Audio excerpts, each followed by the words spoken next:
Back again with another video, and this time we're actually going to discuss a creator I've never spoken about, nor have I ever heard of until this video. And this caught my attention because it's got quite a lot of views, especially from a relatively small creator, which got me curious as to what's so interesting about this video. It's gathered nearly 500,000 views in 3 months. So we're going to have a look at an upper body day. I'm going to tell you my thoughts and opinions, and you're going to tell me whether you hate me or not. Throughout the video, if at any point you actually just like anything I've said or even just learn something from the video, I would very much appreciate it if you did subscribe to the channel and maybe even like the video as well, as it does mean a lot. I always start my workouts with mobility drills to get my joints moving and reduce the risk of injury. This is something I actually do really appreciate. So many people neglect the importance of just warming up. I don't care how you warm up, as long as you warm up in a manner that's effective for you and what you're trying to achieve, I respect it. But do not go from nothing straight into a working set in the gym. That is a recipe for disaster. And if it hasn't caused disaster yet, it's a time bomb waiting to blow. Be that some low intensity steady state cardio, warming up through the movement, mobility, whatever it may be, please warm up before you work out. Today I'm going to be training lats and shoulders to build that hourglass shape.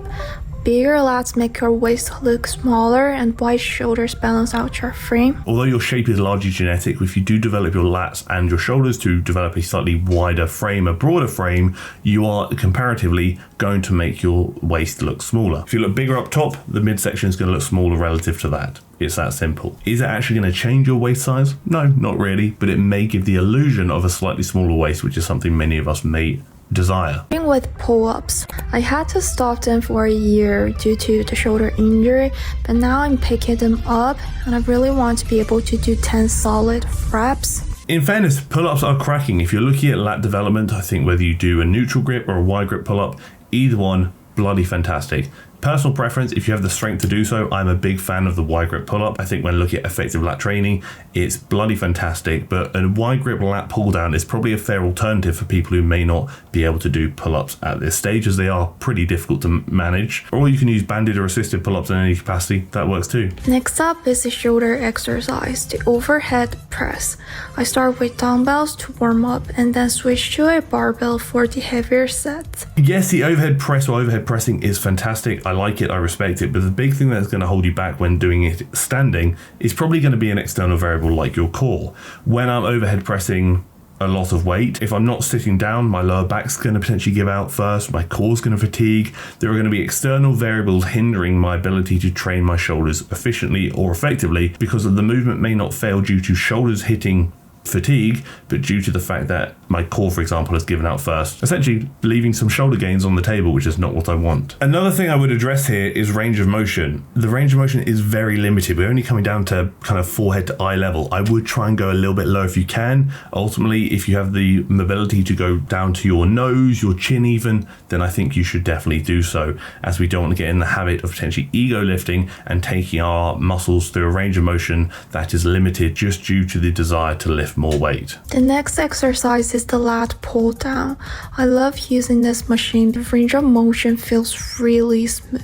Great movement in fairness, but if you're going to do a wide grip pull up at the start, doing a wide grip lat pull down kind of brings in an element of exercise redundancy, which means both of those movements do the same thing. They train the muscles in a very similar way. So rather than maybe going to a wide grip pull up to a wide grip pull down, choose one or the other, and the other one you don't choose, maybe choose a narrow grip variation. So rather than going sagittal plane, you go sagittal plane for the wide grip pull up, and then maybe a narrow grip pull down for frontal plane. That way you're still adopting similar movement patterns, just adjusting them slightly to train the muscles slightly differently. As always, the link down below is the link to work with myself on a one-to-one online coaching basis. If you click the link, it'll take you to the application form, which takes you 2 minutes to fill in. And once you've done that, I can send you an email, give you a few more details and a bit more information. And then we can just hop on a free Zoom consultation call where you and I can just chat, waffle about life, talk about training, and see if it's a right fit for you. If not, no pressure. If it is, we're bloody laughing. And as always, that is linked down below in the description and maybe even the comment section too. Moving on to the next exercise, it's another shoulder movement, shoulder press. By now, you probably noticed that I always combine pull and push exercises.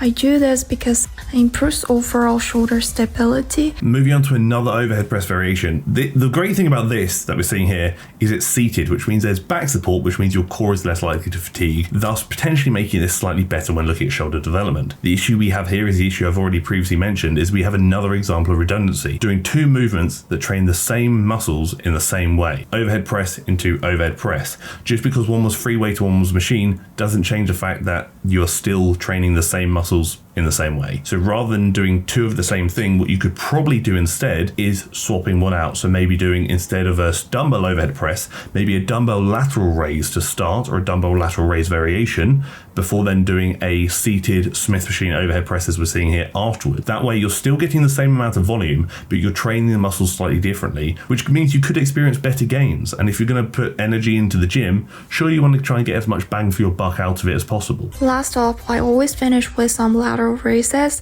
Honestly, I hate this exercise. The lateral raise is a fantastic movement. I love it, although this individual obviously hates it. That probably comes from lack of enjoyment, which I fully respect, but it is a fantastic exercise to include. That being said, I probably wouldn't do two shoulder press variations and a lateral raise. I maybe would just do a lateral raise and a shoulder press.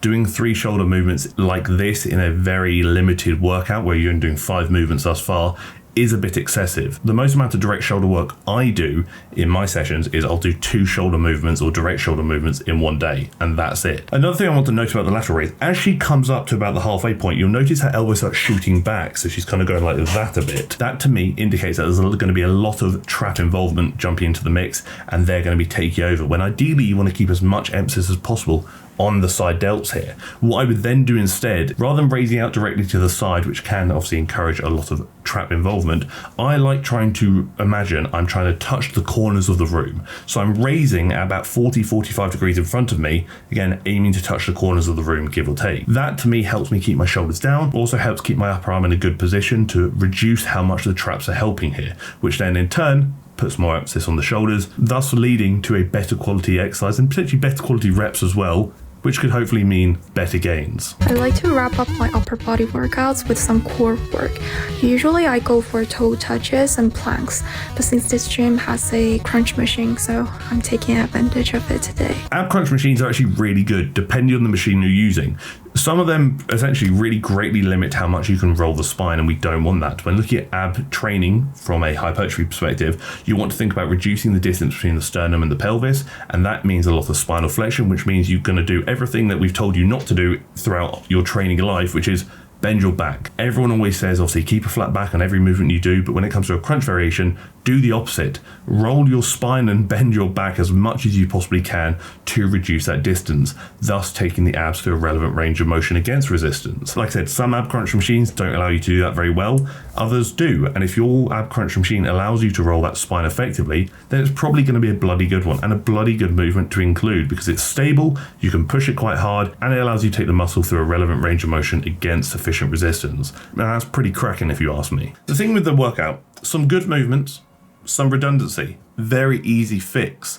Again, just changing a couple of movements around or adjusting them slightly can remove the issue of redundancy and probably lead to a slightly better workout. And I'm not going to go on too much about how she should or shouldn't structure upper body days, because ultimately it really depends on her goals. An easy way to structure an upper body day, depending on what you're trying to achieve, could be a lat dominant movement like a vertical pull, a upper back dominant movement like a horizontal wide grip row, so a horizontal pull.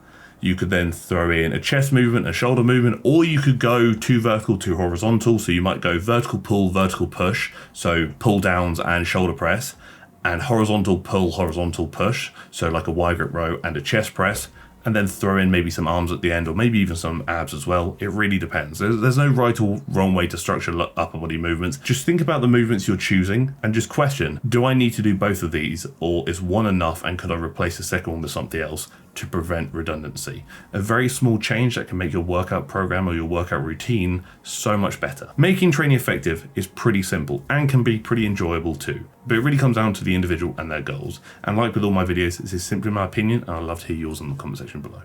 Until the next one, thank you for tolerating me, thank you for tolerating my waffle about redundancy, and thank you for tolerating the video.